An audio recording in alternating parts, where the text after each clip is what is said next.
Do you want to share I think one of the better ribs I've ever heard of with you and Mr. Briscoe in that South Texas community? Yes, it's a wonderful community here. Mr. Briscoe wanted to retire here. So I went down to retirement home and I signed him up for that retirement home. He didn't tell me he wanted to retire at the retirement home, but I figured he wanted to be in Texas for a retirement. So I signed him up for the retirement home. And so they started sending him all kinds of stuff. And so they would call me and say, listen, who is this? I go, this is my uncle. I said, but he's a little bit feisty. They go, yeah, he's like yelling at us. He says he doesn't know anything about it. And I said, well, that's just because he didn't really want to move out of his house. I said, I'm paying for it. Don't worry about it. He wants to come there. He wants to be here. So for months, it took Mr. Briscoe to get out and go into a retirement home in Texas. He would never say anything to me about it. So one day he's in there and he goes, you know anything about stuff I'm getting in the mail? Because I'd signed him up for years of like Texas Parks and Wildlife, Texas Monthly. In fact, his brother Jack showed up one time and he had all these Texas magazines stacked up on his coffee table. And Jack was, the hell's that? He goes, that's Bradshaw. He sent all that shit to me every month. So finally, I'm telling Ron, I go, Ron, it's driving me nuts. I said, I signed him up for a retirement home.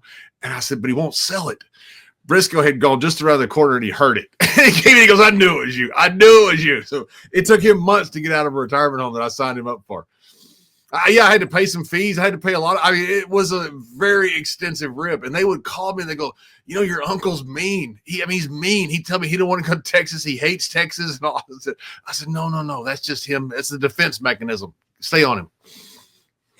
I love this so much. Of course, our topic today is going to be Shawn Michaels, and we'll get there eventually. But I got to start with you were telling me something off air that you got to do this past weekend that we haven't talked about publicly before. What'd you do this past Thursday?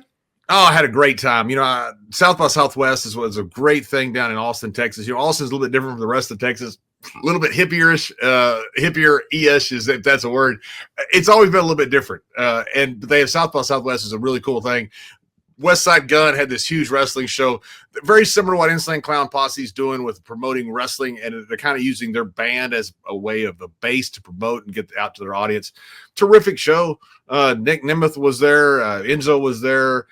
You had Justin Roberts from AEW, but you had a heck of a crew. The Hardy Boys were there, who's just as popular now, which is crazy as they were 30 years ago. They're an unbelievable team.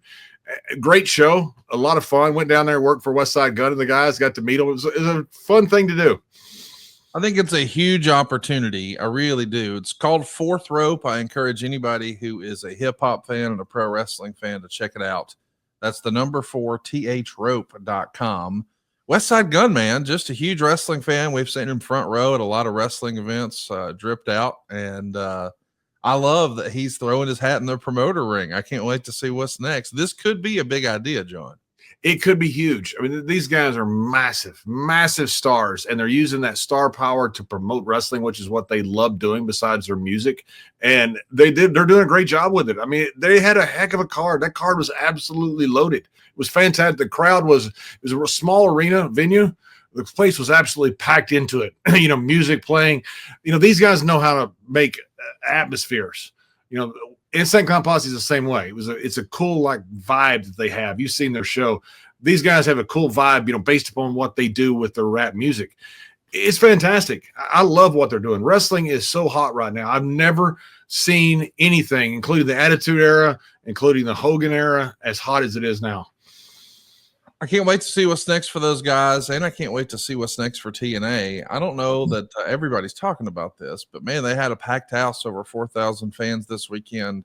The train keeps going. It feels like TNA's got a lot of momentum right now, John.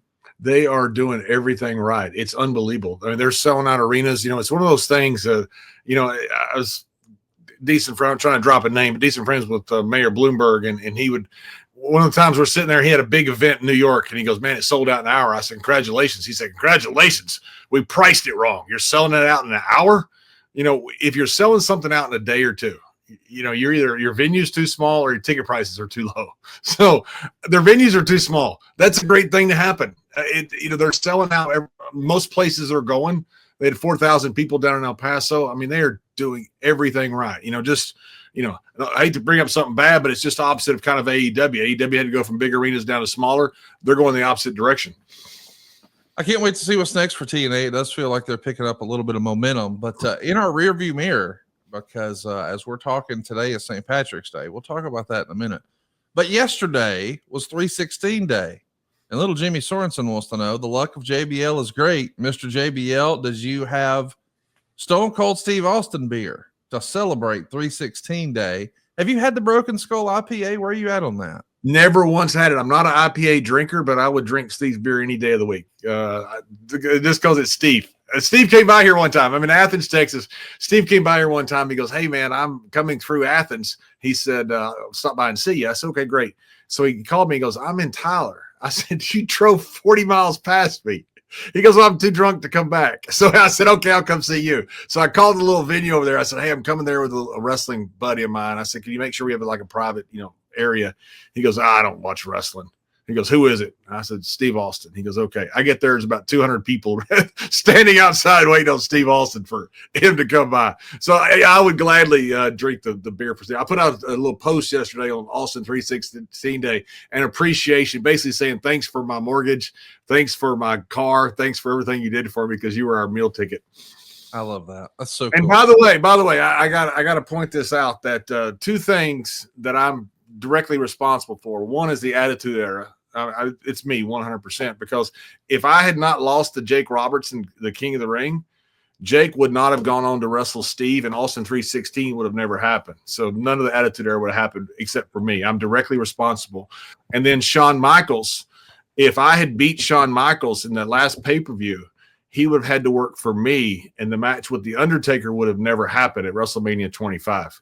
So I'm directly responsible for the greatest wrestling match of all time and the Attitude Era. You guys are all welcome, by the way. Every one of you are welcome.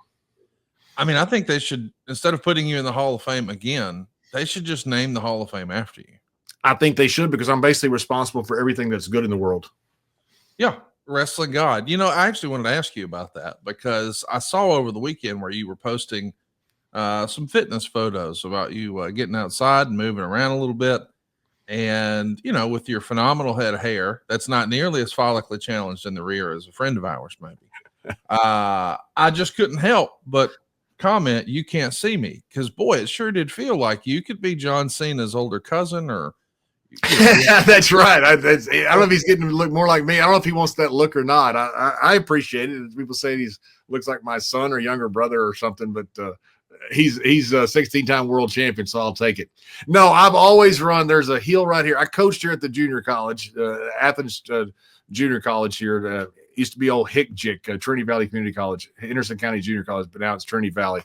And we used to, for conditioning, we'd make the players run the hills. And so when I was playing pro football, I would run those hills for conditioning. And then when I was living here and doing pay-per-views, I have a big pay-per-view, I'd run hills for conditioning. So I went out and ran the old hills again, just to kind of try to get back in shape and see what I can do.